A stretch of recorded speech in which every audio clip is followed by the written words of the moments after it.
ಉಡುಪಿ ಜಿಲ್ಲೆಯಲ್ಲಿ ಧಾರಾಕಾರ ಮಳೆ ಆಗ್ತಾ ಇರೋದು ನೀರಿನ ರಭಸಕ್ಕೆ ಈಗ ಬೈಕ್ ಒಂದು ಕೊಚ್ಚಿ ಹೋಗಿದೆ ಅಂತೆ.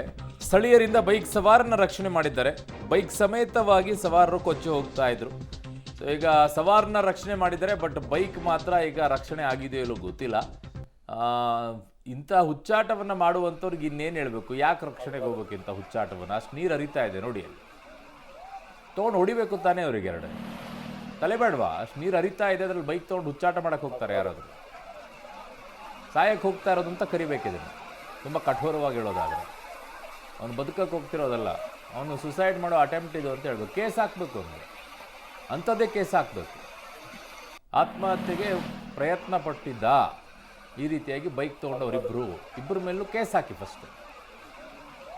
ಯೂಸ್ಲೆಸ್ ಫೆಲೋಗಳು. ಯಾಕೆ ಅಂದರೆ ಇವ್ರು ಈ ಥರ ಬಿದ್ದ ನಂತರ ಇವರನ್ನು ರಕ್ಷಣೆ ಮಾಡೋಕ್ಕೆ ಪಾಪ ಇನ್ನೊಬ್ಬರು ತಮ್ಮ ಜೀವವನ್ನು ಪಣಕ್ಕಿಟ್ಬಿಟ್ಟು ಓಡಾಡಬೇಕಲ್ಲಿ. SDRF ಇರಲಿ, NDRF ಇರಲಿ, ಅಥವಾ ಸ್ಥಳೀಯರಿರಲಿ, ಯಾರೇ ಇರಲಿ, ಅವರು ತಮ್ಮ ಜೀವವನ್ನು ಪಣಕ್ಕಿಟ್ಬಿಟ್ಟು ಪಾಪ ಅವರು ರಕ್ಷಣೆ ಮಾಡ್ಕೊಂಡು ಸುರಕ್ಷಿತವಾಗಿರ್ತಾರೆ. ಇವ್ರು ಬಿದ್ದರು ಅಂತ ಹೇಳ್ಬಿಟ್ಟು ಅವ್ರು ತಮ್ಮ ಜೀವವನ್ನು ಪಣಕ್ಕಿಟ್ಬಿಟ್ಟು ಇವ್ರನ್ನ ರಕ್ಷಣೆ ಮಾಡೋಕ್ಕೆ ಹೋಗ್ಬೇಕು. ಎಂಥ ವ್ಯವಸ್ಥೆ ನೋಡಿ.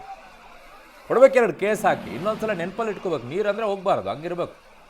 ಕೇಸ್ ಹಾಕಿ ಫಸ್ಟ್. ಇಂಥವು ಯಾವ್ಯಾವ ಈ ಥರ ಹುಚ್ಚಾಟ ಮಾಡ್ತಾರೆ ಅಂಥವ್ರ ಮೇಲೆಲ್ಲ ಕೇಸ್ ಹಾಕಿ. ಅದನ್ನು ಸುಸೈಡ್ ಅಟೆಂಪ್ಟ್ ಅಂತಾರೆ, ಕೇಸ್ ಹಾಕಿ. ಇದು ಇನ್ನೇನಿದೆ, ಸುಸೈಡ್ ಅಟೆಂಪ್ಟೇ ಇದು.